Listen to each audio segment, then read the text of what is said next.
안녕하십니까. 맨눈으로 세상의 흐름을 읽어드리는 와이타임스 정세 분석의 주북일입니다. 에마뉴엘 마크롱 프랑스 대통령이 주도하는 범여권이 19일 치러진 총선 의회 선거인데요. 이 총선 결선 투표에서 의석수의 과반 확보에 실패했습니다. 프랑스 내무부는 이날 하원 결선 투표의 집계를 마무리한 결과를 발표했는데 보니까 마크롱 대통령이 이끄는 르네상스당을 비롯한 여권의 앙상블이 전체 577석 중에서 245석을 얻었다, 이렇게 밝혔습니다. 지난 2017년 마크롱이 대통령에 처음 당선됐을 당시에 치러진 총선에서는 350석을 획득했었습니다.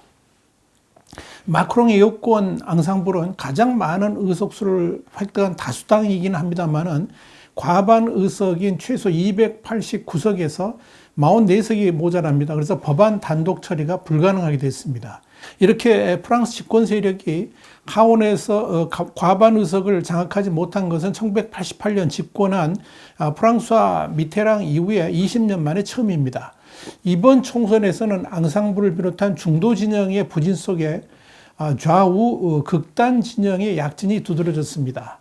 좌파의 장리크 멜랑송, 굴복하지 않는 프랑스 LFI 대표가 이끄는 좌파연합 뉴이프는 135석을 얻었습니다. 뉴이프는 녹색당, 프랑스 공산당, 사회당이 연합한 신생 좌파 연합인데요. 이번 선거를 통해서 제1야당으로 뛰어올랐습니다. 또 유럽의 간판 극우 정치인인 마린 르펜이 이끄는 국민연합은 89석을 얻었습니다. 국민연합은 61석을 얻은 중도 우파의 전통적 간판이었던 공화당을 제치고 프랑스 의회에서 우파 간판 정당으로 부상을 했습니다. 이 범여권의 과반 의석 달성 실패에 따라서 마크롱 대통령이 취임 2기 국정운영 주도권은 적지 않은 타격을 받을 것으로 예상이 됩니다. 이 중도 진영의 침체 속에 좌우 극단 진영이 약진하면서 프랑스 정치 지형이 격변하는 그런 위기에 처했다. 또 프랑스의 대내외 정책이 혼선을 빚을 가능성, 이런 것들이 있다, 이렇게 볼 수 있겠습니다. 일단 마크롱 대통령은 주요 정책 추진을 위해서 같은 중도를 표방하는 공화당과의 제휴를 추진할 수밖에 없는 상황에 몰렸습니다. 동시에 감세와 복지제도 개정, 은퇴 연령 65세 상향 조정을 비롯한 연금법 개정, 또 시민사회 참여 확대 같은 쟁점 법안 처리에 있어서 우파 성향을 띤 마크롱표 법안의 처리가 더 불투명해졌고요. 이제는 다른 당의 도움을 받아야 되기 때문에 정책 추진 동력이 약해질 수밖에 없게 됐다, 이렇게 볼 수 있겠습니다. 이와 관련해서 엘자베트 보론 프랑스 총리는 TV 성명을 통해서 우리가 처한 이 난제를 고려할 때 이와 같은 상황은 국가 위기에 해당된다 그러면서 우려를 표시했습니다. 그러면서 다른 정파와의 제휴를 통해서 최소 과반 의석을 구축하기에 노력할 것이다, 이렇게 밝혔습니다. AF통신과 프랑스 일간지 르몽드 같은 주요 언론들도 이 마크롱의 위기를 지적했습니다. AF통신은 이 마크롱 대통령의 집권 2기 계획이 중대한 타격을 받았다 그러면서 프랑스 정치가 혼돈에 빠져 입법 활동 마비와 또 무질서한 합종 연행 가능성도 제기된다, 이렇게 평가를 했습니다. 또한 도미니크 루소 프랑스 소르본대 법학과 교수는 AFP 통신 인터뷰에서 개혁이 까다로워질 것이라 그러면서 통치가 훨씬 더 어려워질 것이다, 이렇게 분석을 했습니다. 프랑스 일간지 르몽드도 마크롱이 정치적으로 마비될 위험에 직면했다고 지적을 했고, 다른 유력지인 일간지 르피가로도 마크롱 대통령의 새 임기가 사사나가 될 위험이 있다, 이런 극단적인 비유를 썼습니다. 이 르몽드나 르피가로가 이렇게 극단적 표현을 쓰는 이유는 마크롱의 범여권이 공화당과 연정을 이루기를 원하고 있는데 정작 공화당은 그럴 가능성에 대해서 일축하고 있기 때문에 그렇습니다. 영국의 유력 일간지인 더 타임스는 현지 시간으로 20일자에서 공화당 원내대표인 브루노 리텔로는 마크롱과의 동맹 의사가 없다는 것을 밝혔다, 그러면서 두 진영이 공공지출이나 이민 문제, 교육 이슈 등에 대해서는 다른 견해를 갖고 있는 상황에서 연정을 한다는 것은 유권자를 배신하는 것이라고 밝혔다, 이렇게 보도를 했습니다. 그러면서도 리테일러는 물론 정년, 그리고 감세, 원자력 확대 등에 대한 이슈만큼은 마크롱의 정책을 지지한다라고 덧붙였습니다.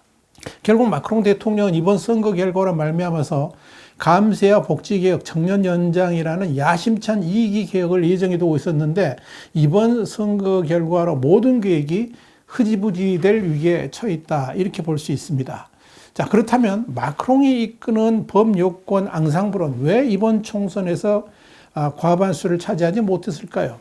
더 타임스는 20일자에서 마크롱의 범여권이 과반수를 차지하지 못한 것은 치솟는 생활비에 대한 불만, 그리고 마크롱의 오만함에 대한 비판의식, 또 지난 4월 대선 2차 투표에서 마지못해 마크롱을 지지했던 이들의 이탈이 패배의 주요 원인이다. 이렇게 지적을 했습니다. 이번 총선에서 마크롱의 범여권을 패배로 이끈 가장 큰 힘은 역설적으로 지난 대선에서 마크롱에 패배한 르펜으로부터 나온 것으로 보입니다. 특히 이 르펜이 이끄는 국민연합 RN은 지난 1986년 36석을 차지한 이래 이번 총선에서 89석을 얻으면서 마크롱의 범여권에 치명타를 안겼습니다. 또한 이 좌파 멜랑숑 굴복하지 않는 프랑스 당 대표는 마크롱에 대한 공격을 주도했습니다. 멜랑숑 대표는 대선에서 3위로 낙마했지만 이후에 녹색당과 프랑스 공산당, 사회당과 함께 25년 만에 좌파 연합을 꾸리면서 선거 흐름을 바꿔버렸습니다. 이 멜랑숑 대표는 이번 총선 결과는 결국 마크롱의 패배라 그러면서 대통령의 정당이 괴멸당해 다수당이 없는 형국이다. 이렇게 말을 했습니다. 자, 이런 가운데 뉴욕타임스는 이번 총선 기간 동안에 마크롱 대통령은 선거 캠페인에서 한 발짝 물러서 있었다 그러면서 투표일 직전 우크라이나의 수도 키이우를 방문하는 길에 공항에서도 국가의 최우선 이익을 강조하면서 지지를 요청했지만 그럼에도 이번 총선에서 투표율이 46%에 그칠 정도로 낮았고 프랑스 국민들은 마크롱의 반대편에 더 많은 투표를 했다라고 보도를 했습니다. 사실 이 마크롱 대통령이 총선 투표일 직전에 우크라이나를 방문한 것은 어찌 보면 이 우크라이나를 총선에 활용하려는 얄팍한 그런 노림수도 있었던 것이 사실입니다. 마크롱 대통령 지난 대선에서도 우크라이나를 전면에 내세웠었죠. 그런데 이번에도 투표 사흘 전에 독일, 루마니아 정상과 키우를 방문해가지고 볼로디미르 젤렌스키 우크라이나 대통령을 만나는 모습을 연출했었습니다. 그 전에는 세계가 혼란한데 이 프랑스까지 그렇게 되면 안 된다 그러면서 의회 가반을 확보하게 해달라고 호소했었습니다. 그러나 그럼에도 1차 투표 때보다도 결과가 좋지 않았던 것을 보면 이 전략은 썩 효과적이지 않았고 견제가 필요하다는 여론이 꽤 컸던 것으로 판단됩니다. 특히 이번 총선에서 마크롱의 측근이라든지 내각 장관들 가운데서도 낙선자가 나와서 충격을 줬습니다. 브리지테 부르기뇽 보건 장관, 그리고 주스틴 베냉 해양장관, 그리고 아멜리드 몽살랭 이 환경장관 모두 이번 선거에서 패배를 했습니다. 그리고 마크롱 대통령의 가까운 동맹인 리사르 페랑 하원 의장과 크리스토프 카스타네루 전 내무장관도 선거에서 졌습니다. 이런 투표 결과와 관련해 가지고 마크롱 정부의 올리비아 그레고아르 대변인은 19일 프랑스 이 텔레비전에서 이런 말을 했습니다. 우리는 일부 프랑스 국민들을 실망시켰다 그러면서 선거 결과 주는 메시지는 분명하다. 이렇게 말했습니다. 그러면서 그는 실망스러운 일이지만 그럼에도 불구하고 일이라 그러면서 마크롱 대통령의 연정은 의회에서 나라를 발전시키려는 모든 사람들과 함께 일할 것이다. 이렇게 덧붙였습니다. 이번 총선에 패배한 마크롱 대통령이 닥친 가장 큰 문제는 당장 최악의 경우에 입법부 활동이 마비되고 범여권이 과반을 점령하기 위해서 새로운 야당에 손을 뻗쳐도 혼란스러운 연정이 될 수 있다. 뭐 이런 우려가 나오는 겁니다. 특히 이 마크롱 대통령은 이 유럽연합의 핵심 지도자로서 러시아의 우크라이나 침공 같은 이 국제 사안에서 중요한 역할을 해야 되는데 이번 선거 패배로 인해서 이 국내 문제의 시선을 빼앗길 위험이 크다. 이렇게 AFP는 진단했습니다. 대외적으로는 이 러시아의 우크라이나 침공에 대한 책임을 묻는 대러 제재라든지 이 우크라이나에 대한 군사 지원이 영향을 받을 가능성도 제기됩니다. 특히 멜랑숑 대표의 니프는 유럽 회의론자이고 또 친러 성향입니다. 그리고 르펜 대표는 푸틴과 가까운 사이라는 점도 변수가 될 여지가 있습니다. 자, 이렇게 마크롱 대통령 앞에 첩첩산중이 놓여 있긴 합니다만 그럼에도 변수는 있습니다. 녹색당, 프랑스 공산당, 사회당이 연합한 신생좌파연합 뉴이프의 스펙트럼이 워낙 넓다는 겁니다.